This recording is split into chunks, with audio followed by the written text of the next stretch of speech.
আসসালামু আলাইকুম। সবাই কেমন আছেন? আশা করছি সবাই খুব ভালো আছেন। আজকে আমরা স্ট্রিংস সম্পর্কে জানার চেষ্টা করব। স্ট্রিংস হচ্ছে একটা ডাটা টাইপ। এর আগে আপনারা অলরেডি সেটা জেনেছেন। সো আজকে আমরা স্ট্রিং সম্পর্কে বিস্তারিত জানার চেষ্টা করি। সো আমরা এখন ripple.it নামক কোড এডিটরে চলে যাই।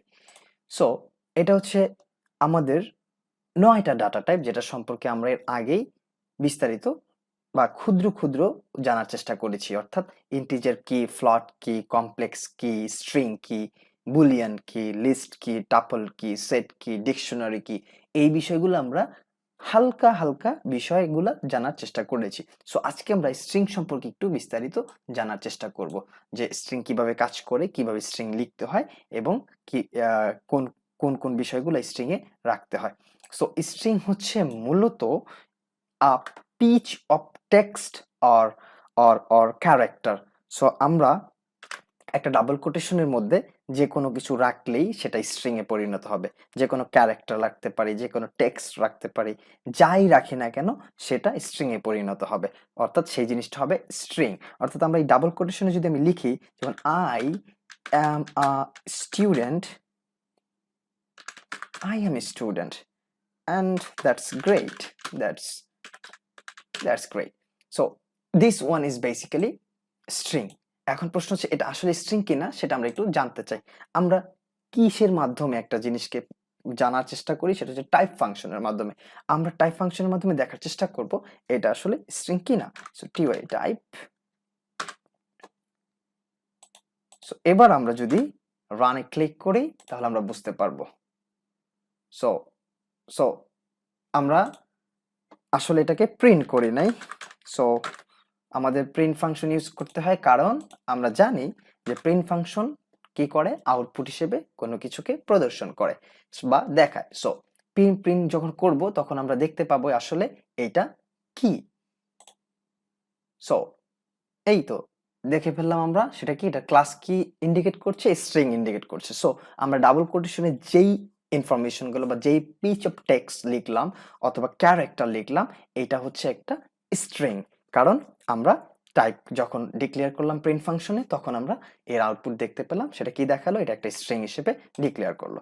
সো আমরা এখন দেখব স্ট্রিং কি কতভাবে লেখা যায়। সো আমি ইউজার নেম নামে একটি ভেরিয়েবল নিলাম। সো এই ভেরিয়েবলে আমরা ডাবল কোটেশনের মাধ্যমে একটা বিষয় লেখার চেষ্টা করলাম, সেটা কি, like Shamim is a bad boy. So this is basically string, এবং এই স্ট্রিংটা আমরা ইউজার নেম নামক একটা ভেরিয়েবলে রাখার চেষ্টা করেছি। সো আমরা ডাবল কোটেশনের মাধ্যমে কি করতে পারবো, স্ট্রিংকে লিখতে পারবো। আমি এবার পাসওয়ার্ড নামক আর একটা ভেরিয়েবল নিলাম এবং সেখানে সিঙ্গেল কোটেশনে লিখলাম 017, কয়েকটা ক্যারেক্টার লিখলাম। সো এই নাম্বারগুলা সবই কিন্তু স্ট্রিং, কারণ আমরা সিঙ্গেল কোটেশনেও স্ট্রিংকে লিখতে পারি। আমরা যেমন ডাবল কোটেশনের মধ্যে স্ট্রিং লিখতে পারি, সিঙ্গেল কোটেশনেও স্ট্রিং লিখতে পারি।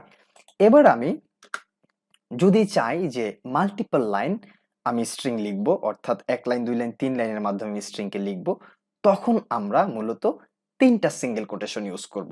যখন আমরা একটা লাইনের মধ্যে স্ট্রিংকে লিখবো, তখন আমরা আইদার ডাবল কোটেশন অথবা আইদার সিঙ্গেল কোটেশন ইউজ করব। কিন্তু আমরা যদি 2-3 লাইনের মাধ্যমে কোনো স্ট্রিংকে প্রকাশ করতে চাই বা লিখতে চাই বা আউটপুট হিসেবে দেখতে চাই, তাহলে আমাদেরকে সেটা 3টা সিঙ্গেল কোটেশনের মাধ্যমে লিখতে হবে। সো দেখি আমরা সেটা কিভাবে লেখা যায়। Long string. সো এই লং স্ট্রিংকে আমরা 1টা 2টা 3টা, সো 3টা ডাবল কোটেশনের মধ্যে রাখার চেষ্টা করছি। সো ওয়াও, আমরা একটা ইমোজি টাইপ কিছু নেওয়ার চেষ্টা করছি।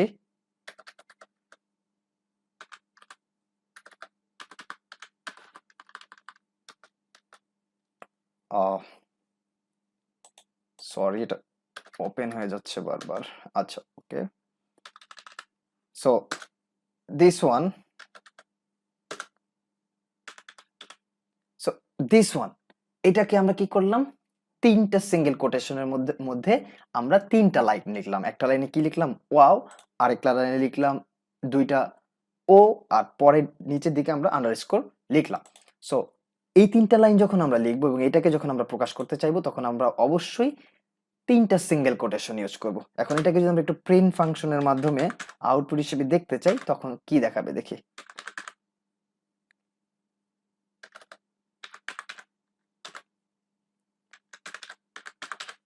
স্ট্রিং।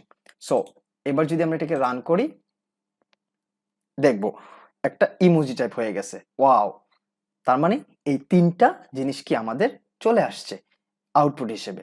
সো আমরা যদি এটাকে সিঙ্গেল লাইন হিসেবে অর্থাৎ সিঙ্গেল কোটেশনে যদি রাখতাম তাহলে সেটা এরর দেখাতো। সো পাইথন সিঙ্গেল কোটেশন মানে একটা লাইনকেই বোঝায়, ডাবল বা ট্রিপল বা আর তার বেশি লাইন বোঝায় না। সো আমরা দেখতে পাচ্ছি এখানে এরর দেখাচ্ছে সিঙ্গেল লাইন সিঙ্গেল কোটেশন বা ডাবল কোটেশন ইউজ করার কারণে। কিন্তু যদি আমরা 3টা সিঙ্গেল কোটেশন ইউজ করি তাহলে এখানে কোনো এরর দেখাবে না, সো দেখাচ্ছে না। সো এবার আমরা আরো কিছু বিষয় দেখার চেষ্টা করি। সেটা হচ্ছে ধরলাম FIR first name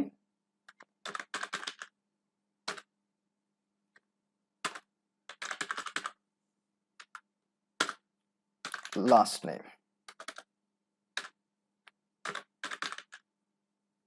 last name নামক একটা ভ্যারিয়েবল নিলাম।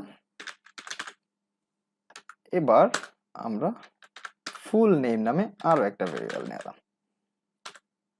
যেখানে আমরা কনকেট করার চেষ্টা করছি ফার্স্ট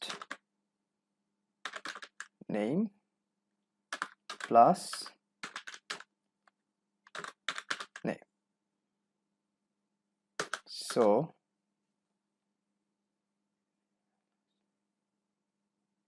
FIRST। আচ্ছা এখানে আমরা একটা ভুল করেছি, সেটা কি FIRST ফার্স্ট। সো এবার আমরা এটাকে প্রিন্ট ফাংশনের মাধ্যমে আউটপুট হিসেবে দেখতে যাচ্ছি ফুল নেম। সো যদি আমরা এবার রানে ক্লিক করি